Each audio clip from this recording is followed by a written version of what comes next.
effectively with the two organizations, and also with quite a number of some of the people on the high table here, to start a new process of civil society engagement of some of the law enforcement agencies here. And I should actually commend the law enforcement agencies here, the EFCC, the ICPC, and the special panel of Chief Okoye-Obono Obla for the exemplary brilliant work that they've been doing in trying to actually not yet, I can say, really fight corruption, but to recover some of the assets. Because the fight against corruption is actually a holistic fight that actually involves not only the law enforcement agencies, but even the citizens.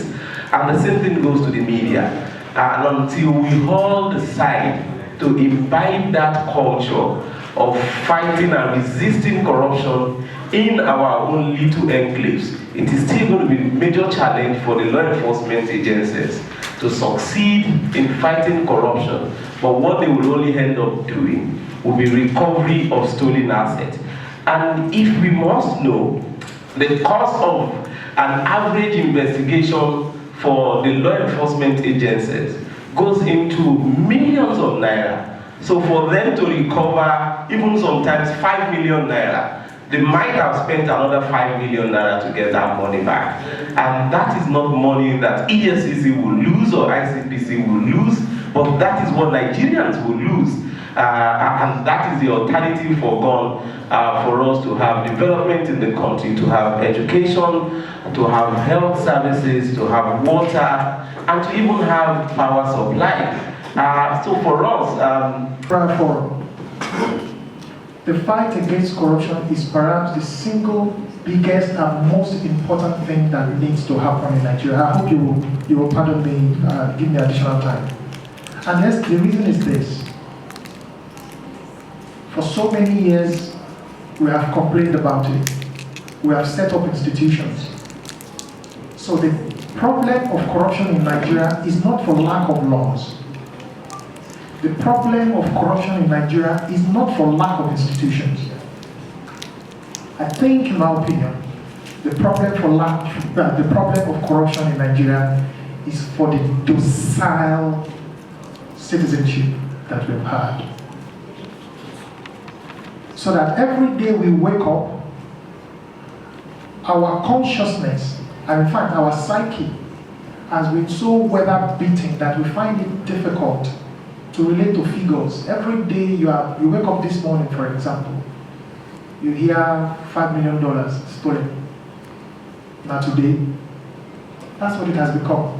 And then tomorrow you hear $10 million looted. Now today. So our ability to be jolted, to be angered by these figures seemed to have been progressively destroyed over a period of time. Corruption is a pollutant, by the way. It erodes every form of integrity and progress. And unless it is frontally confronted, it is going to be terrible. That is to say that we have not seen anything yet. And we cannot afford to close our eyes to continuation of this unnecessary pollutant. So I welcome you all, and I assure you that our discussion today is going to be an empowerment that will be effectively deployed in the fight against corruption. A lot has been recovered in Nigeria by the EFCC, ICPC, the custom, and such other bodies that have something to do with the recovery or confiscation of assets. I must say that still the issue of assets recovery is work in progress. Even today, a lot is being recovered. Court cases are going on regarding property. Now, the problem becomes the management of these assets is a challenge. The transparency regarding what is recovered, how it is being managed, and the eventual utilization of the recovered assets is also becoming a concern. Don't forget in the past, countries of the world were afraid of bringing back property to Nigeria because of the fear of looting. Now that fear has abated such that many countries of the world are not afraid to return property to Nigeria, believing that we have a government that is determined to fight corruption and therefore a government that will make use of whatever has been recovered.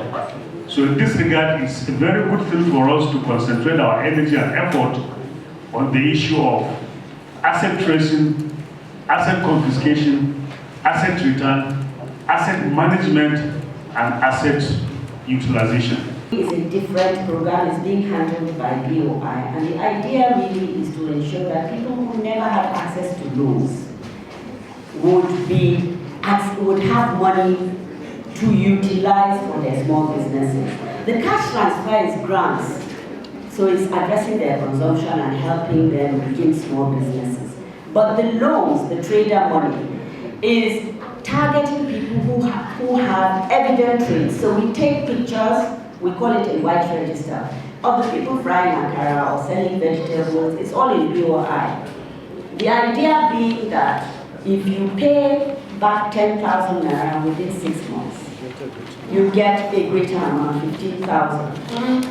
If you pay back 15,000 within 6 months, you get 20,000. These people have never, they wait for you and I to come home to say, please, my child is out of school or health issues, I don't have a prescription. But now they have access to finance and they are actually utilizing it. People are paying back. The collateral is not. There's no collateral. I mean, it's waived. Yes, it's waived, there's no interest, it's waived. They're paying back. You know, and it's very interesting. The other day I was going into the airport and in Kalma, somebody was running after me. I actually thought he was a drug addict. I was ready to run. And when he said, Ajia, SIP, I turned and he now said, Madam, I just want to thank you. I've been selling water on a wheelbarrow and I've been able now to employ 2 of my brothers because I paid back that 10,000 and now have 15,000. You know, it was very... Yes, and people say, are they paying back? I ask, you know, 5-6 years ago, we paid 5 trillion or 6 trillion to set up AMCON for non-performing loans for the elite. How many people? Really, 100 people. Now we're spending less than 25 billion. On one point, we've given trader money loans about 1.5 million. You know, and people want to say they're paying back 10,000 naira. You know, it's incredible how there's a disconnect between the elite and people, or people who are the common man. All they need, you'll be surprised, their inventory is not more than 2,000, 3,000 in the market. They're selling, roasting corn. And so they're really happy to get this 10,000, and they're making meaningful use of it. So, and the school feeding, we do have a structure for school feeding, but I know that we've had challenges in Niger State. We've had a focal person removed. She's before the EFCC at the moment because she was trying to shortchange the ladies, the cooks. Thank you. So clap to the audience. I'm sure that many of you are familiar with the caught on camera remark by David Cameron, the UK's former Prime Minister, that Nigeria is, and you all know the phrase, fantastically corrupt.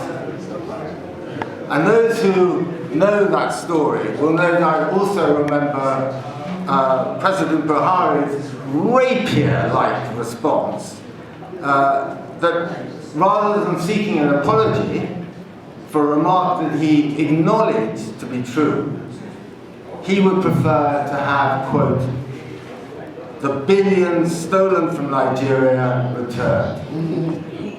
The billions stolen from Nigeria returned.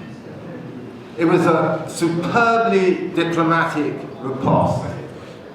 In just one phrase, he brushed aside the lazy, racist view that corruption is an African problem, and refocused attention on the role that the West has always played and continues to play in fomenting, facilitating, and profited from corruption. But wishes are one thing, geopolitical reality is another. And the harsh reality is that Nigeria can request the US, the UK, Switzerland, Denmark, France, you name it, as many times as it likes for the hundreds of billions of dollars, looted dollars, held in the West to be returned. But nothing, nada, zilch, will actually come home to Nigeria without a fight. It's taken over 20 years, and millions in legal fees for just a small proportion of the dictator Abacha's stolen $5 billion to be returned to Nigeria. And even where the funds have been frozen and recovered, some Western nations have insisted on taking their share. Mr. Falana mentioned this morning the 267 million that's been frozen and will be returned from Jersey. Will Nigeria get all of it? Not a bit of it. The monies will be shared with Jersey, who hid the money, and with the US, supposedly for its role in the legal processes that went to the asset recovery. But what was the US actually doing? All it was doing was what it was required by national law in the US and international law to do. And it was charging for that.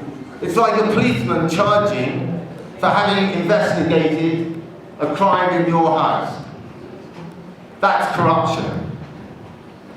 In the vernacular sense of the word, of dishonest, dishonorable, unscrupulous, unprincipled, amoral, untrustworthy, underhand, deceitful, double-dealing, disreputable, discreditable, and shameful. And I'm sure Mr. Falana, if I listen to the words of his son's record correctly, would add ungodly. Looter, they will looted. And a former minister was actually exposed for having transferred part of the money somewhere. Having been caught, red-handed, the minister admitted that she transferred the sum of $322 million from the Abacha loot to a former National Security Advisor, Colonel Sambo Dasuki, to prosecute the war on terror. Apart from the said sum of $322 million, another sum of £5.5 million was equally released for the same purpose. But from the investigation conducted so far, particularly by the EFCC, the EFCC has been probing arms procurement. It has been discovered that not a dime of this money was spent on arms procurement. This fund was simply distributed to individuals, well-known individuals across the country. The excuse of the release of the money, that's $322 million and £5.5 million, for the alleged prosecution of the war on terror is untenable. Having regards to the fact that shortly before then, President Jonathan had sought and got approval of the Senate, the National Assembly, to take a loan of £1 million, $1 billion, to acquire weapons for the war. But it has since turned out that neither the $322 million and £5 million, nor the $1 billion was spent on procurement of arms. This, of course, accounts for why the Boko Haram, the insurgency group, had an upper hand to the extent that not less than 16 local governments were annexed at a stage. In spite of popular demand, the Saharatv filed an action at the Federal High Court in Lagos, asking for another, compelling all regimes since 1999 to account for what each of them recovered. The presiding judge, Mohammed Idris Gay, as the name was, is now on the Court of Appeal, granted the relief sought by Sarah and ordered successive government since 1999 to account for the entire loan. A former president, Joe, you know very well, whose administration had recovered the bulk of the money, arrogantly said that the judge was stupid for having the temerity to have asked him to account among other rulers. You know, he's a very big man. You know, or Gabata believe nobody can ask him to account. It is public knowledge that the recovery of the Abacha loan has continued, even under the Buhari administration. Last year, the federal government recovered $321 million from Switzerland. Based on the shameful agreement, I mean, you know, somebody has stolen your money, kept it in his own country for 20 years, without interest, without damages. That country is now giving you conditionality for spending your own money, stolen from your country. But you know, Africans will take anything. Based on the agreement with Switzerland, the said sum of $21 million, I don't know whether this exercise has continued, is being distributed to the poorest people in Nigeria as part of the cash transfer policy of the Buhari administration. And this is the only aspect of this loot that has touched the poor. All the other, I mean, also when the National Assembly, oh, how can you distribute money to the poor? And challenge them, how dare you? Out of about $4 billion already recovered, what is $321 million to the poor? Of course, you can verify this, you can find out who has taken what, unlike in the past, where it was a case of, you know, a thief has stolen it, another one has recovered it.